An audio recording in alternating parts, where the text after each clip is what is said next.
जैसे ही फिल्म शुरू होती है हम देखते हैं कि मेलोडी अपने बच्चों से बात कर रही है। उसके बच्चे बहुत डरे हुए लग रहे थे। उनका घर चारों तरफ से ढका हुआ था और उसने अपने बच्चों को बाहर जाने से मना भी किया है। इसके बाद वो अपने बच्चों और अपने आंखों पर पट्टी बांधती है। वो एक बॉक्स से पक्षियों को भी उठाती है। उसने अपने घर के सामने रस्सी बांध रखी थी। वो इसकी मदद से एक धारा के किनारे पर आती है। उसने वहाँ एक नाव भी बांध रखी थी, जिसके बाद तीनों आंखें बंद करके नाव में बैठ जाते हैं। मेलोडी पानी के बहाव के अनुसार नाव चला रही थी। इसके साथ सीन बदल जाता है और हम 5 साल पहले का सीन देखते हैं। मेलोडी एक कलाकार है और वह कुछ ही दिनों में अपने बच्चों को जन्म देने वाली है। वह ज्यादातर अपने घर पर ही रहती थी। पेंटिंग करते समय उसकी सहेली उसके पास आती है और उसे समाचार देखने के लिए कहती है और यह उस वायरस के बारे में होता है जिसके कारण लोग आत्महत्या का प्रयास कर रहे हैं। मेलोडी को पता चलता है कि ये वायरस ने कई लोगों की जान ली है, लेकिन वो इस बात को नजरअंदाज कर देती है। वो सोचती है कि लोग संभावित रूप से मर रहे होंगे और अगले दिन वो एक डॉक्टर के पास जाती है और वो डॉक्टर उसे बताती है कि उसका बच्चा सामान्य है और जल्दी ही आने वाला है। लेकिन जैसे ही वो कार से बाहर आती है वो देखती है कि एक महिला शीशे पर अपना सिर मार रही है। इससे मेलोडी डर जाती है। तब वो अपने सहेली के साथ कार में बैठती है, लेकिन उसने नोटिस किया कि वायरस ने उसके देश को संक्रमित कर दिया है। लोग अपनी जान ले रहे हैं। वो खुद को अलग तरह से चोटिल कर मर रहे हैं। घर जाते समय मेलोडी की सहेली को एक अजीब चीज दिखाई देती है। जैसे ही वो इसे देखते हैं उसकी आंखों का रंग और चेहरे का भाव बदल जाते हैं। वो डरी हुई और चिंतित लग रही थी और यही उनकी दुर्घटना का कारण बनता है। जिसके बाद मेलोडी की दोस्त कार से बाहर निकलती है और एक कार के सामने आकर आत्महत्या कर लेती है। अब मेलोडी सब कुछ देखकर परेशान हो जाती है। मेलोडी को वहां खड़ा देखकर एक महिला उसे अपने घर के अंदर आने का ऑफर देती है, लेकिन तभी हम देखते हैं कि उस महिला की आंखें भी बदल रही थी। तब वो जलती हुई कार में बैठ जाती है और वो मर जाती है। तभी हम एक लड़के को वहां आते देखते हैं जो मेलोडी को घर के अंदर ले जाने में उसकी मदद करता है। वहां पर और लोग भी होते हैं। वो उन्हें सभी दरवाजे और खिड़कियां बंद करने के लिए कहता है। वो बताता है कि वो अपनी आंखों को कवर कर लें ताकि आपको बाहरी दुनिया ना दिखे। अब हमें एक महिला को दिखाया जाता है और फिर फिल्म वर्तमान समय में वापस आ जाती है जब मेलोडी को अपना घर छोड़े हुए एक दिन बीत चुका होता है। उसके पास कुछ जरूरी सामान और खाने का सामान था। मेलोडी अपने बच्चों से बात करते दौरान अपना चेहरा चादर से ढक लेती थी। तभी यहाँ उसे एक आदमी की आवाज सुनाई देती है। उसकी आंखों पर कोई पट्टी नहीं थी और वो बहुत अजीब लग रहा था। वो उन्हें अपनी आंखों की पट्टी खोलने के लिए मजबूर करती है। तब मेलोडी उस आवाज की ओर शूटिंग शुरू कर देती है। जब मेलोडी उसकी बात नहीं मानती तो वो उसके नाव के पास आता है और उसकी आंखों की पट्टी खोलने की कोशिश करता है, लेकिन अचानक मेलोडी उसे चाकू मारकर उसकी हत्या कर देती है। फिर हम अतीत को फिर से देखते हैं। वहीं घर का एक विषय जहां मेलोडी को आए हुए 1 महीना बीत चुका था। इस बीच कई लोग बाहर मारे गए हैं। घर में जितने लोग रह रहे थे उन्हें खाने पीने का सामान कम पड़ रहा था। अब उन्हें अपने अस्तित्व की चिंता सता रही थी, जिसके कारण वह बाहर से खाना लाने के तरीके सोचते हैं। मकान मालिक ने उन्हें घर के बाहर लगे सीसीटीवी कैमरों के बारे में बताया। अगर हम उनका इस्तेमाल करेंगे तो हमें कुछ नहीं होगा और फिर सब सहमत हो जाते हैं। घर का मालिक का कहना है कि मैं इसे पहले खुद अनुभव करना चाहता हूँ और मुझे कुर्सी से बांधो और तुम बाहर जाओ। ये वैसे ही करते हैं और वो सीसीटीवी फुटेज देखने लगता है। शुरुआत में उसे कुछ दिखाई नहीं देता, लेकिन हम देखते हैं कि उसके चेहरे के भाव बदलने लगे हैं। उसने उस जीव को देखा था और अब वो नीचे गिर जाता है और आत्महत्या का प्रयास करने के लिए अपने सिर को जोर से जमीन पर मारता है। सभी समझ जाते हैं कि अगर आप इसे खुली आंखों से या कैमरे से देखें तो ये जीव आपको नुकसान पहुंचाएगा, लेकिन उनके लिए बाहर से खाना लाना जरूरी था। तब वे कार में बैठते हैं और वो कार के सभी खिड़कियां को कवर कर देती है। तब वे दुकान तक जाने के लिए जीपीएस का इस्तेमाल कर रहे थे। उनकी आंखें ढकी हुई थी, लेकिन किराने के दुकान पर जाने के लिए उन्हें अपनी आंखों पर पट्टी बांधनी थी।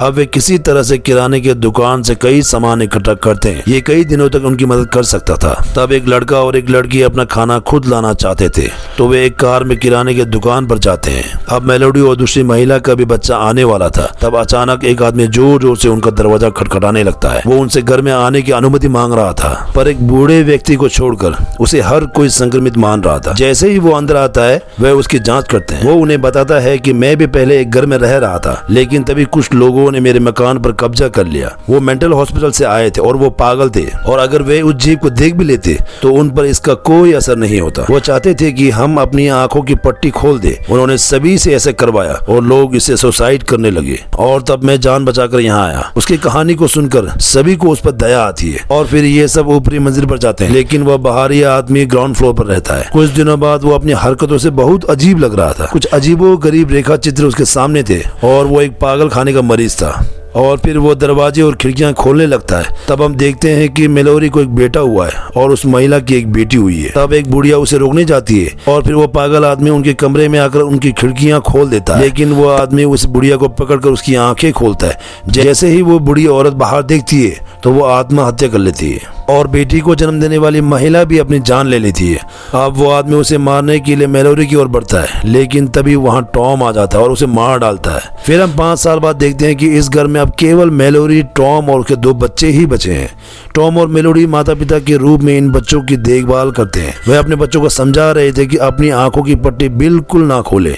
उनके घर के पास में रस्सी बंधी हुई थी, जिससे जब वो बाहर जाए तो उन्हें रस्सी के सहारे अपना घर आसानी से मिल जाए। और ऐसे ही जीवित रहते 5 साल बीत चुके थे। एक दिन उन्हें रेडियो पर किसी की आवाज सुनाई देती है। उसने दावा किया कि वो अन्य लोगों के साथ है और मेरे पास खाने पीने का बहुत सामान है। अगर आप लोगों को किसी भी तरह की मदद की जरूरत है तो मैं यहाँ हूँ, मेरा पता यहाँ है, आप लोग यहाँ से कुछ भी ले सकते हो। और फिर टॉम नक्शा निकालता है और वो जगह को खोजना शुरू करता है। वो सोचता है कि अगर हम नदी का उपयोग करके उसके घर जाएं तो ये आसान होगा। इसके लिए वो नाव बनाता है, लेकिन मेलोरी का कहना है कि यह उन मानसिक बीमारी लोगों की चाल भी हो सकती है। तब हम देखते हैं कि टॉम और मेलोरी को खाने और दवा की आवश्यकता है। ये इसलिए बाहर जाते हैं, लेकिन जाते समय अब वहाँ कुछ पागल लोग उन्हें रोक लेते हैं, उन्हें मारने के लिए आगे बढ़ते हैं, लेकिन टॉम उनसे लड़ता है और मेलोरी को चिंतित न होने और घर के अंदर जाने के लिए कहता है। वह बताता है कि मैं कुछ मिनटों में वापस नहीं आया, तो बच्चों को नाव पर ले जाएं और उस जगह को ढूंढ लें। तब टॉम मानसिक बीमार लोगों से खूब लड़ता है, पर इस लड़ाई के दौरान उन लोगों ने टॉम की आंखों की पट्टी को खोल दी, लेकिन टॉम उन्हें किसी तरह से गोली मार देता है।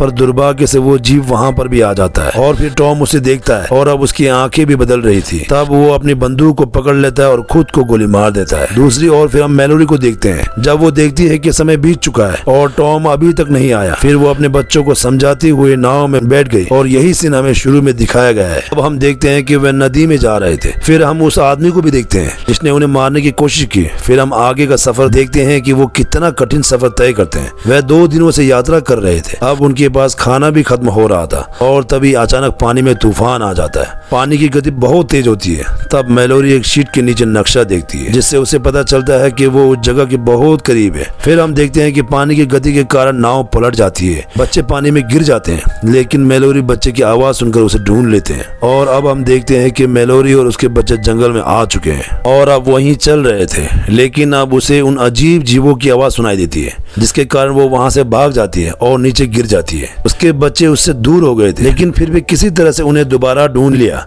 और फिर आगे चलने लगे और उन्हें आगे एक घर दिखता है। उनका उस जगह तक पहुंचना काफी मुश्किल था और मेलोरी दरवाजे पर दस्तक देती है और वो उन्हें अंदर बुलाते हैं। वो उनकी जांच करते हैं कि कहीं वो इन्फेक्टेड तो नहीं। फिर उनकी आंखों पर से पट्टी हटाते हैं और उनकी आंखों की जांच करते हैं कि वो ठीक है या नहीं। फिर उन्हें अंदर बुलाया जाता है। मेलोरी की आंखों पर अब पट्टी नहीं थी। उसे वहाँ बहुत सारे सामान्य लोग मिलते हैं। वो एक नेत्रहीन विद्यालय था और वह सब भी वहाँ सुरक्षित थे, क्योंकि वो देख नहीं सकते थे। इन लोगों ने स्कूल के अंदर एक छोटी सी दुनिया बना ली थी। अब मेलोरी के बच्चे जब ये देखते हैं तो खुश हो जाते हैं, क्योंकि उन्होंने पहली बार अपने जैसे बच्चों को देखा था। फिर हम देखते हैं कि मेलोरी और उनके बच्चे यहाँ रहने लगे। आखिरकार वे बच गए और इसी के साथ ये मूवी यहाँ पर समाप्त होता है। आशा करता हूँ आपको ये मूवी का एक्सप्लेनेशन इन हिंदी अच्छा लगा होगा। अगर अच्छा लगा होगा तो हमारे वीडियो को लाइक कीजिए, हमारे चैनल को सब्सक्राइब कीजिए और आप दूसरों को भी वीडियो को शेयर कीजिए। धन्यवाद।